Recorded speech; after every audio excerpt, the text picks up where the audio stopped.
Many times I found out working inside the Photoshop, I require have some special brushes. And for example, creating background scene, grass and other things, clouds. And it's very hard to create this. Usually what process is to take photo, from photo extract elements and creating this way. Another ways, of course, you can go always and create custom brush, and you can take just a black color. Okay, in this case, let's just select a round, and you can just paint whatever you want. Going to file, to edit, define brush, just name whatever you want it, click OK, and so now you can use this brush as created. However, if you want to create more realistic, like a plants, clouds and other ones, you need to come up with a different workflow. So what I found out, for me it's worked very well if I use a 3D application to create brushes inside, and after export and specially set up them inside the Photoshop to use it. So and when we create those 3D brushes, that has become a little bit challenge, and I want to just share with you some of my workflow what I find useful for me to create a different type of the brushes.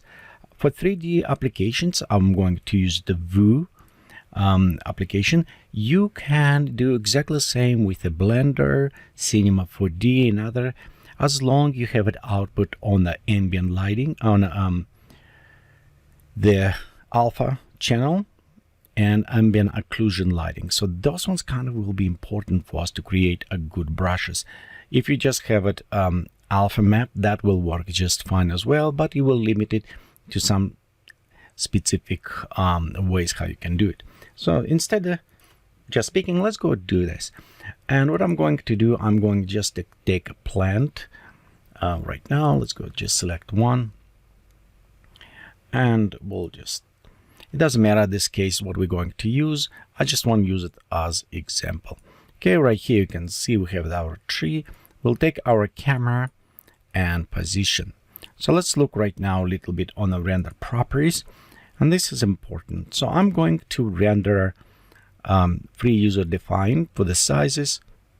We'll go to render to the screen, and you want to render no more than 4000 by 4000 pixels, because this is about maximum size of the brush Photoshop currently supported. So it's no point for us to render high resolution, but I always try to go to the maximum all, so I can have it the highest resolution, and if I need it, I can use it. Most of my images inside the Photoshop, they're about 8000 pixels and up. Important things for us here to know that we want to render special channels. First off, if you inside Vue, be sure you disable hide infinity planes from the alpha. This way we remove the ground and it won't be rendered, and our object will be isolated from background. If you keep it, you will just have it one single line, so we don't want this one. Also, we want to enable alpha, just in case we need to have a separate channel.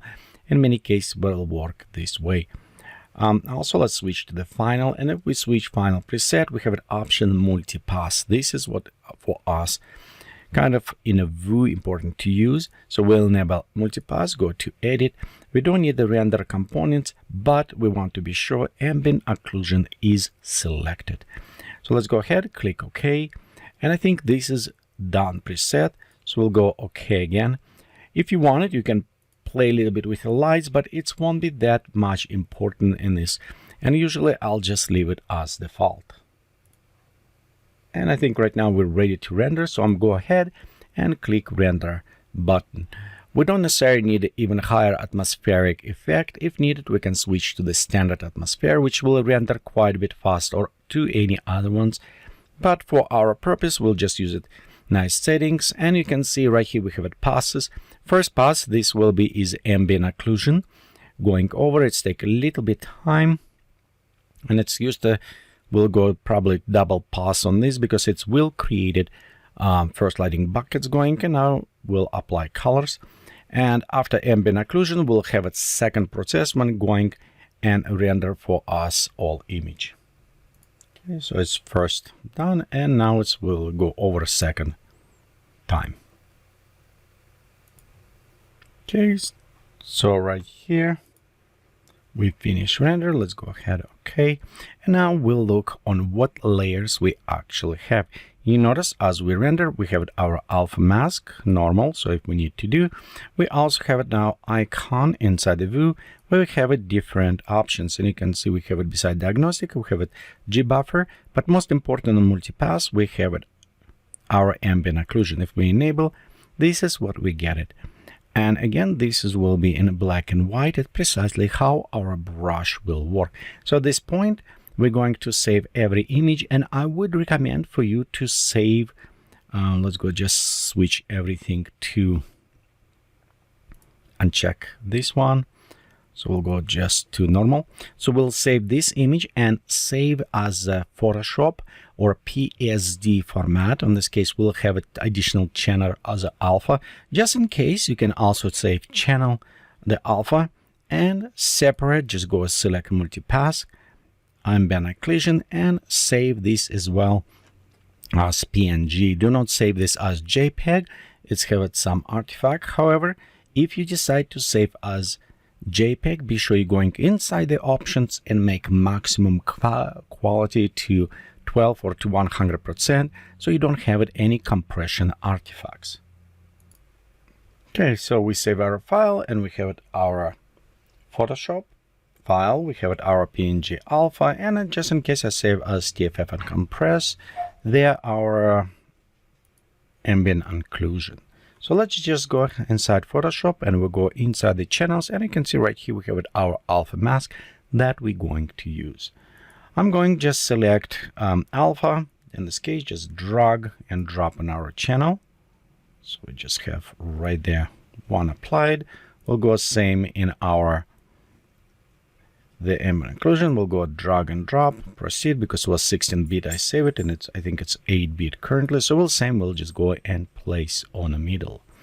At this time we can go Control or Command on Mac, click on alpha, so it will select it, and we'll go select and create mask by clicking. So you can see we create one mask net, hold down Alt or Option, click on a mask and drag. This will duplicate our mask on our alpha channel if you need it, but again it should work fine without this. But that way we can go ahead and select multiple masks applied to different type how we want to do that. Okay, so right here we have it our ambient occlusion, and let's go just hide other ones, and you can see we have a nice brush. Remember that is transparency, black, not transparency. And if you have a hard time sometimes see how it's work, you always can create a new. So let's create a new layer. We'll go set edit, define brush preset, tree ambient. So we kind of test, and we can clean up a little bit after this. Let's go create new, and right here we can click and you can see there you go, we're creating new. Okay, let's hide the other layer. We'll just create a new under black. Now let's go just fill up with a white color, black 100%. If we click once on a tree, you can see it's actually come up very nicely with all these shades and everything. Of course, we can go ahead. Actually, let's go on the top, take a tree just as a test, and let's test a little bit in different ways. We'll go green. Open our brush properties, and in brush settings we'll go to shape and dynamics. Let's just change a little bit on the size, so it's go as we're going around. Angle maybe just little bit on the angles. Adjustments, we'll go to scattering. That is probably like little bit, maybe it's even too much. I'm not sure about if I want, but I want to go to color dynamics, and here we're just going to increase like 3, saturation 1, so we go very small, and of course our size let's go a little bit too different. Okay, there you go.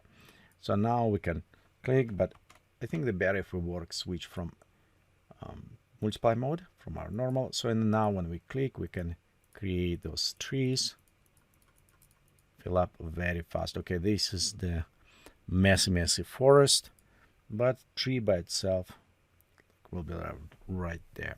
So I find that ambient occlusion will create a very nice kind of depth tree. Again, if you don't like to do this way, we can always go and create a tree out of the just alpha mask, and let's just compare this. So we'll go Control Command I to convert this. We need it, remember, black, it's what we want color. We go edit. Oops, that is still be my view open.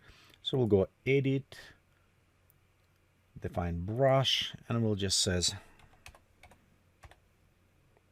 alpha or whatever the A tree.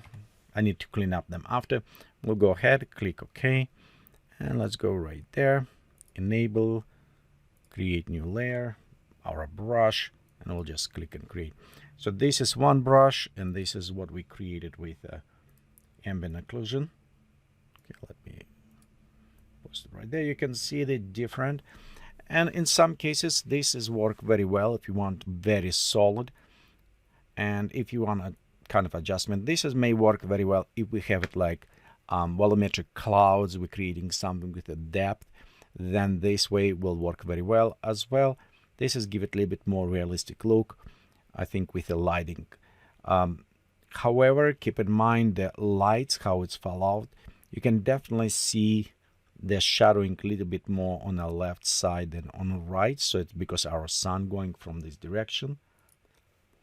But overall, I think that will work either way. And many times what I do, I just creating two brushes. It just depends what I need to do. If I need to do more realistic look, or if I want to do kind of more illustration things. And of course, after we create it, we don't need those brushes. We can go open brushes below. And right here we have our brushes, and we can just delete, clean up all of that mess we created. Okay, I hope you find this video kind of useful. At least you can try create different brushes, and you can do this again inside the View, Blender, Cinema 4D, or other ones. And also, if you have it Adobe Photoshop Creative Suite, just you probably notice or not, but it does come with a Cinema 4D Lite, so you can still even render there if you are in 3D. If you're not in a 3D, then and you like to use the brushes, I always create my own collections. For example, right here I have a ground cover collection. I created brushes. The little bit more illustrations solid. What I mean by solid, you can see it's just light, but they're specifically created when I work on a ground cover and I need to edit. So this is created. You can always just purchase, download it, that brushes, and use it as well. Again, thank you for watching this video. And if you like it, give it a thumbs up, subscribe to the channel. It's helped me to going up. And if you like it, support on Patreon. I will put a link below. And have a fun time creating new stuff.